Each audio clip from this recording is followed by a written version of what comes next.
Welcome to Too Fond of Books. My name is Janelle and this is a book haul. I have books that were gifted to me to show you. I have books from Amazon. I have books from little free libraries.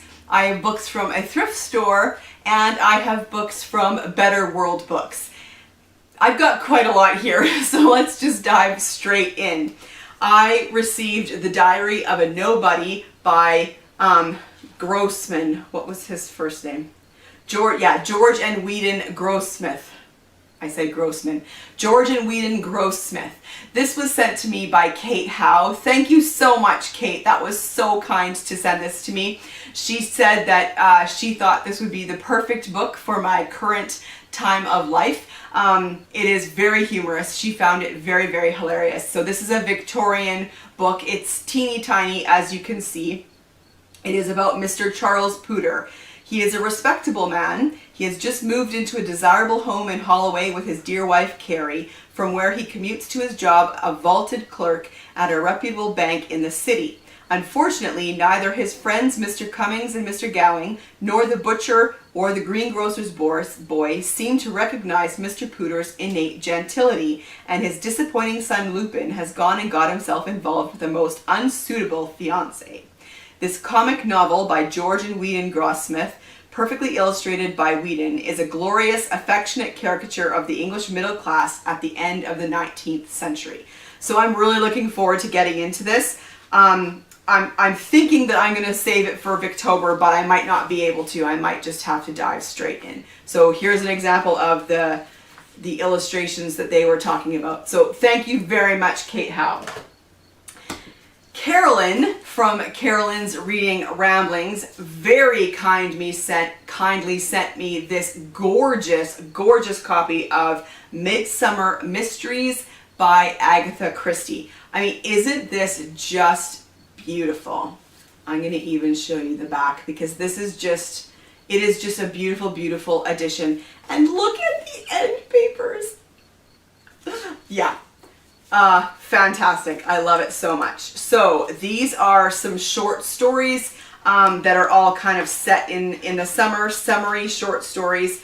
And I am just so excited about this. So thank you very, very much, Carolyn. Okay. Then for some books that I got from Amazon, this first one was a pre-order, and I never pre-order books. I just don't. And then I ended up putting 2 books on pre-order. One is still coming in. It's not coming in until next week. But this was because this was a book that I've been interested in reading for a long time, but it has not been available in Canada, so we didn't have it at the library or anything. And then they're finally releasing it here in Canada, and so I put it on pre-order. This is The Seeker by S.G. MacLean. This is the winner of the 2015 CWA Endeavour Historical Dagger. The CWA is the Crime Writers Association. This is a historical mystery set in Scotland, and I'm super excited. No, it's not Scotland. I'm very sorry. It's London. London, 1654. In the teeming warren of spies, exiles, and assassins that is Cromwell's London. The Lord Protector's most feared agent is Damien Seeker. No one knows where Seeker comes from or even his real name. But one thing is certain, nothing remains hidden from him for long. When a popular captain and hero of Cromwell's all-powerful army is murdered, and Elias Ellingworth, an outspoken critic of Cromwell's regime, is found standing over the bleeding body, clutching a knife, his guilt seems to be without question. Yet Seeker is not convinced. He will stop at nothing to unmask the true killer and save Ellingworth from the gallows, and Seeker knows better than any man where to search. So I'm really excited about this one. I also picked up The Circular Staircase by Mary Roberts Rinehart. I have a pretty good collection of her books, but this was one that I still hadn't gotten a copy of. And this is a Dover Mystery Classic edition. I got this for like $6, and so I snapped it up. This is a very early Mary Roberts Rinehart. I think it's potentially her second book. This was originally published in 1908. Rachel Ines, a middle-aged spinster, has barely settled in at the country house she has rented for the summer when a series of bizarre and violent events threaten to perturb her normally unflappable nature. A strange figure appears briefly in the twilight outside a window. At night, a rattling metallic sound reverberates through dark halls. And most disconcerting of all, the body of a strange man is found lying in a pool of blood at the bottom of a circular staircase. I also got Ask a Policeman by members of the Detection Club. I only had 2 more of the collaborations written by the Detection Club members to collect, and this was one of them, and it was on sale at Amazon, so I snatched it up. In this one, Lord Comstock is a barbarous newspaper tycoon with enemies in high places. His murder poses a dilemma for the Home Secretary, with suspicion falling on the Chief Whip, an Archbishop, and the Assistant Commissioner of Scotland Yard. The impartiality of any police investigation is threatened. Abandoning protocol, he invites 4 famous detectives to solve the case. Mrs. Adela Bradley, Sir John Saumarez, Lord Peter Wimsey, and Sir Roger Sheringham. All are on their own, and none of them can ask a policeman. This unique whodunit involved 4 of the 1930s best crime writers swapping their usual detectives and indulging in sly parodies of each other. It is introduced by Martin Edwards, and there is an exclusive preface written by Agatha Christie called Detective Writers in England, in which she discusses Sherlock Holmes, Hercule Poirot, and her Detection Club colleagues. So I thought this was such a fun idea that they were writing the story, but they were writing with one of the other detectives. They couldn't write with their own detective, they were writing with one of their other Detection Club member detectives, and I thought that's such a fun idea. And then finally I got Murder by Milk Bottle by Lynne Truss. This is the 3rd in her Constable Twitton historical mystery series. It's set in the 1950s in Brighton in England. And again, this was on sale, and so I snatched it up. I love this series. It's very, very entertaining. It's very witty. Constable Twitton is hilarious. And yeah, I just really enjoy this series. It's a bit weird, a bit quirky, and I'm in for all of it. So in this 3rd book in the series, in the wake of 2 extremely high-profile murder cases, and with the summer of 1957 finally winding down, Constable Twitton is eagerly anticipating a quiet spell at work. But his hoped-for rest is interrupted when he and his colleagues find a trio of bodies, all murdered with the same unusual weapon, a milk bottle. Okay, and then Erin and I went to visit the little free libraries. There's an area, Leopold Crescent, and there are 7 little free libraries in that crescent alone, so it's a great place to go for, you know, if you don't want to be driving all over the city to find little free libraries. It's fantastic.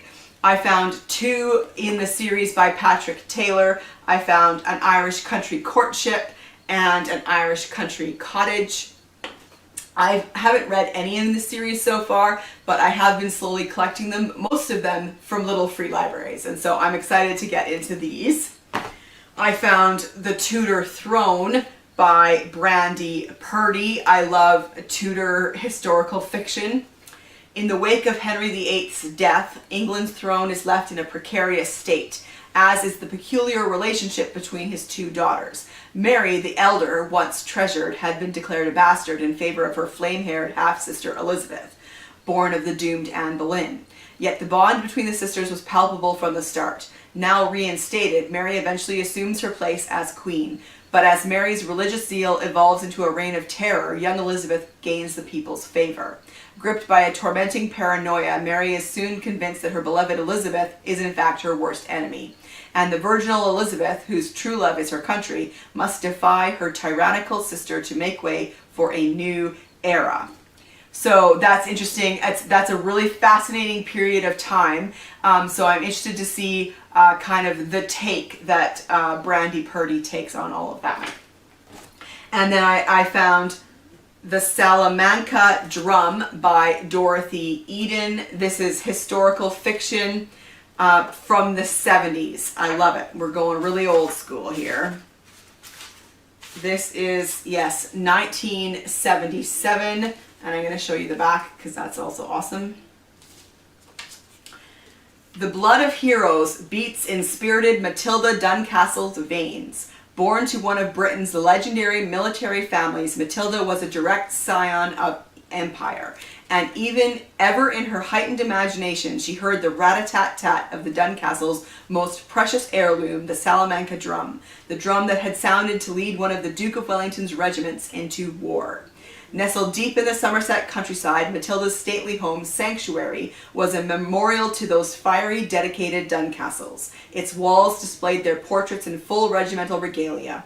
Its death room housed their trophies, the faded, battle-stained colors, the tarnished sabers, the broken lances, Matilda Duncastle's legacy of valor and steel. For Matilda was Duncastle to the core. Hers was the regal bearing, the elegance, the blazing auburn hair, and above all, hers was the towering, implacable Duncastle pride. Her single sorrow was that she had not been born a son. And then it goes on from there, but yeah, that sounded interesting.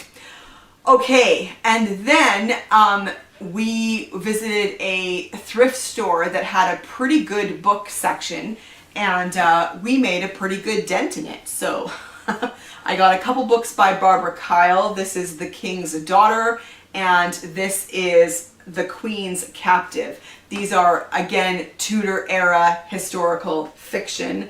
The King's Daughter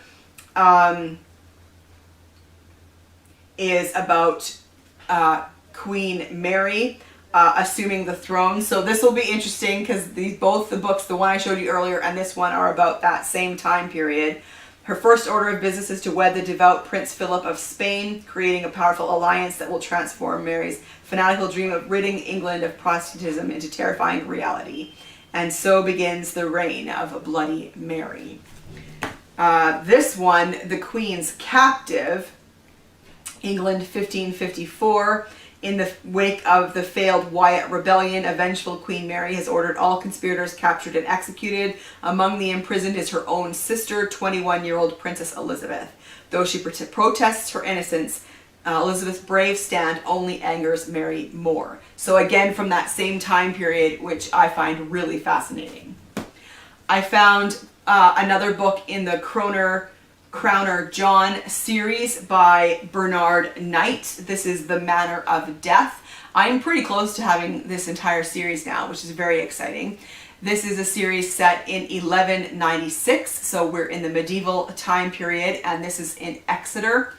And Crowner John is our investigator. Sir John de Wolfe, the county coroner. I found an Ian Rankin that I'm still trying. I'm collecting all of his John Rebus series, and this is The Hanging Garden.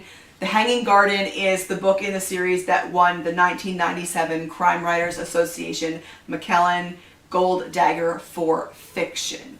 And in this one, D.I. John Rebus is on the paper trail of a World War II war criminal until the running battle between two rival gangs on the city streets arrives at his door. There is a Chechen gangster who is running prostitutes out of Bosnia via Tommy Telford, the Glaswegian upstart muscling in on Edinburgh territory. When his own daughter is the victim of a hit and run, Rebus is forced to acknowledge that there is nothing he wouldn't do to bring down prime suspect Telford. I found a Louise Penny.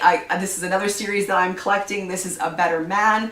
This is a fairly recent one in the series, the Armand Gamache series. This is from 2019.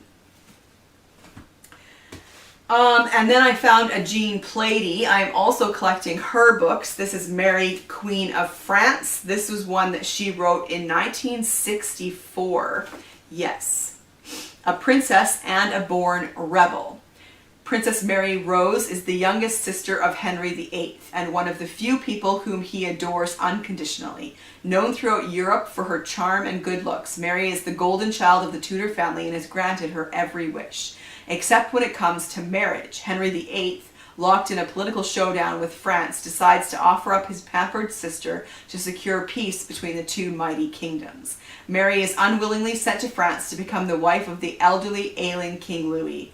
There she hones her political skills, bides her time, and remains secretly in love with Charles Brandon, the Duke of Suffolk. When King Louis dies, Mary is determined not to be sold into another unhappy union. But if she wants to be with the man she truly loves, she must defy the laws of church and state by marrying without her brother's permission. And I found one by Karen Harper that I didn't know existed. Karen Harper writes the Queen Elizabeth I historical mystery series that I'm writing that I really enjoy. And this is called The First Princess of Wales. This was originally published as Sweet Passion's Pain. And it is from 1984.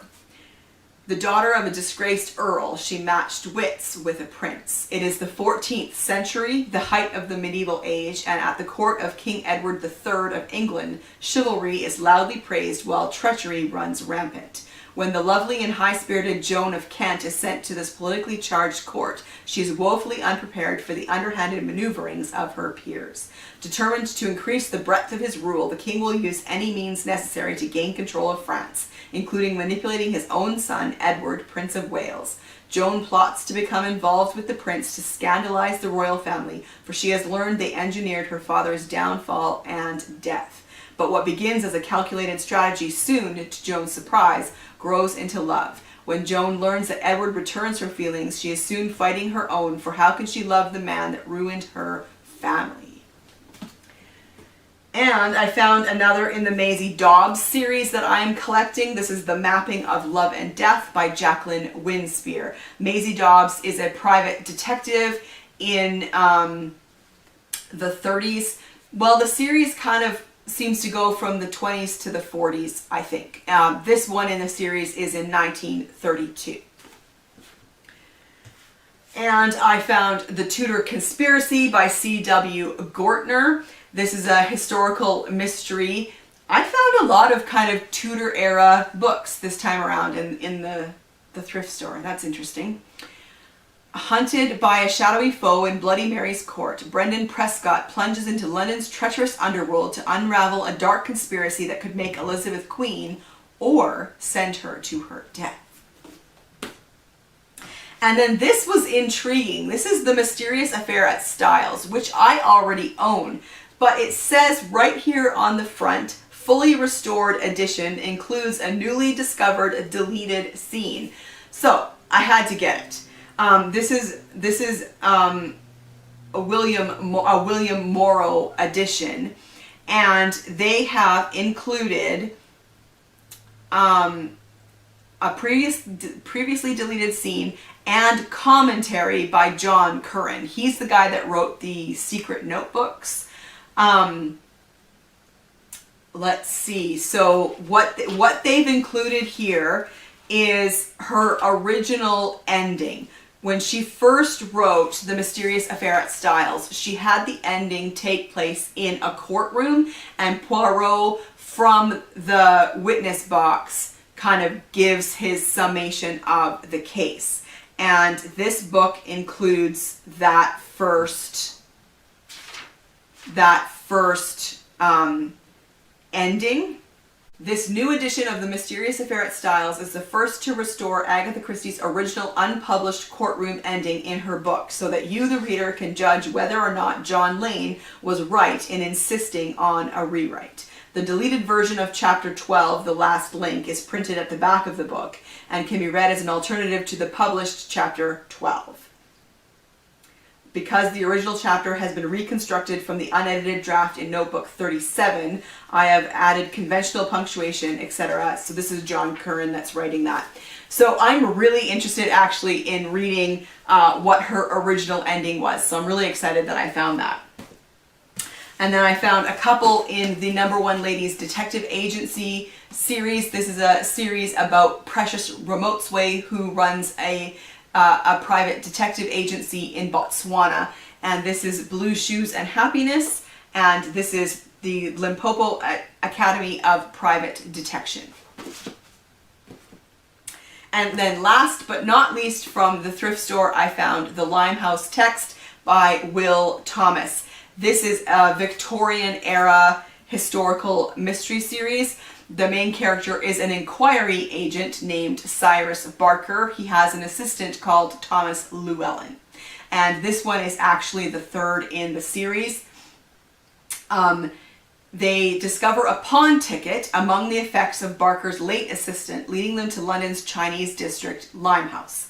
There they retrieve an innocent-looking book that proves to be a rare and secret text stolen from a Nanking monastery, containing lethal martial arts techniques forbidden to the West. With the political situation between the British Empire and Imperial China already unstable, the duo must not only track down a killer intent upon gaining the secret knowledge, but also safeguard the text from a snarl of suspects with conflicting interests. Okay, and then I have for you the box of books from Better World Books. And I was excited about these because I found a lot of what's in here are books from series that I've been trying to collect that have been hard to find. And so first up is A Famine of Horses by P.F. Chisholm. This is a Elizabethan era historical mystery. The main character is Sir Robert Carey. This is the first in the series, and so I was really, really excited to find this one.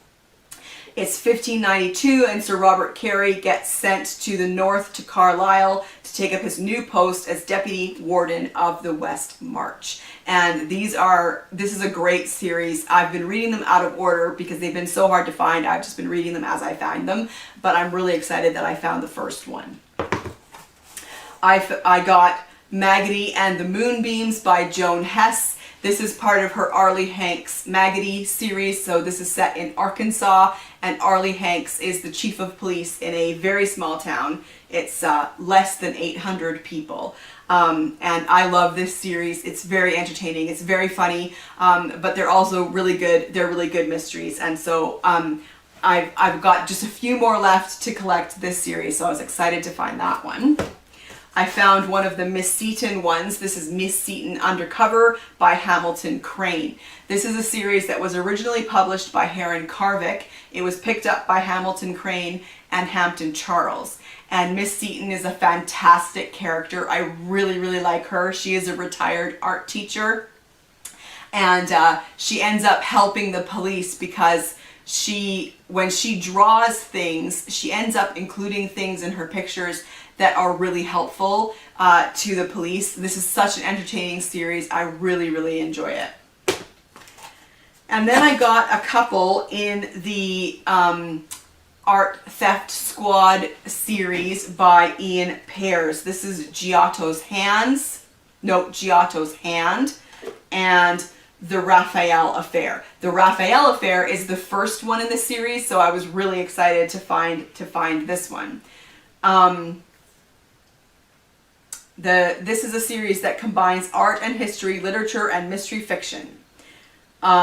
So we are introduced to Jonathan Argyll, an enthusiastic young art scholar from England who has followed his suspicions about a long-lost Raphael painting to a small church in Rome.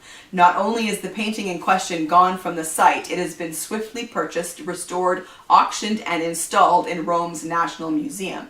But when the recovered Raphael is just as swiftly destroyed in a fire, Argyll begins to suspect its authenticity and the innocence of every person in its path. So this is a series that follows Jonathan Argyll, but also members of Rome's Art Theft Squad. And so in Giotto's Hand, when the letter first arrived at the offices of Rome's Art Theft Squad, General Batando thought it was just another deranged demand from a demented art fan. But the mysterious correspondent is a woman who claims to know something about a painting that was stolen over 30 years ago. And Batando feels the theft is just one in a series of clever heists masterminded by an elusive thief he's dubbed Giotto. Anxious to outwit the conniving colleague who's plotting his professional destruction, Batando sends the beautiful Flavia Di Stefano to investigate. Flavia quickly uncovers a possible culprit, but when her art dealer boyfriend Jonathan Argyll travels to England to question him, the suspect is very suspiciously dead. I found Cargo of Eagles by Marjorie Allingham. She is a Golden Age writer. She writes the Albert Campion series. So Cargo of Eagles is a very late edition in the series. It's the 19th Albert Campion from 1968. And this is also her last novel. I found The Gallows Murders by Michael Clines, being the 5th journal of Sir Roger Shallet concerning certain wicked conspiracies and horrible murders perpetrated in the reign of King Henry VIII. I really like this cover. I think that's great. So I have a couple in this series as well. They're very hard to find, so I was super excited to find this one. Michael Clines is a pseudonym for Paul Doherty. It's the summer of 1523. The weather has turned hot and the sweating sickness has returned to London to provide a fertile breeding ground for terrible murders and the most treasonable conspiracies. King Henry VIII has moved the court to Windsor, where he slakes his lusts while the kingdom is being governed by his first minister, Cardinal Thomas Wolsey. Wolsey, however, is not having an easy time. Someone is sending the king threatening letters from the Tower, dispatched under the name and seal of Edward, one of the princes supposedly murdered there, and demanding that great amounts of money be left in different parts of London. If the orders are not carried out, proclamations will be published throughout the capital, which, coinciding with the outbreak of plague, may make it look as though the hand of God has turned against the Tudors for usurping the throne. Henry VIII is truly terrified, and also intrigued by the mysterious and grisly murders occurring among the hangmen of London, whose guild also happens to meet in the Tower. Intriguing. I got another one in P.F. Chisholm's series, Sir Robert Carey series. This is A Season of Knives. So I got 2 in that series in this shipment. I was so excited. I'm not sure where this stands in the series. Potentially it's the second one, which is great. So yeah. And then I found an Owen Archer mystery as well. And this is another series that I've been trying to collect by Candace Robb. And this is A Spy for the Redeemer. This is, let's see where this is in the series. This is the 7th in the series. And yeah, I was really excited to find this as well. This is a medieval series set in York in the 1300s. This is 1370. And then last but not least, I found A Killing Frost by Patricia Wynne. This is part of her Blue Satan and Mrs. Keene series. And again, this is a series that I really love, but these aren't super easy to find either. A Killing Frost is, I believe, the 4th in the series. And look at the end papers. In the winter of 1715-1716, the River Thames freezes solid, and a frost fair is erected on the ice. The discovery of a frozen corpse leaning against a booth threatens the security of Hawkhurst House and involves Hester Keene in the search for a killer. Now, Blue Satan, that's the name of a highwayman. He's our main character, and he is a man who was betrayed, and in order to stay alive, he kind of assumes the guise of a highwayman known as Blue Satan. And yeah, this is a great series that's really fun, set in the Georgian time period. So there you have it. That's my massive book haul. Have you read any of these books or any of these series? I would love to chat with you about them in the comment section down below, and I will see you for another video soon. Bye.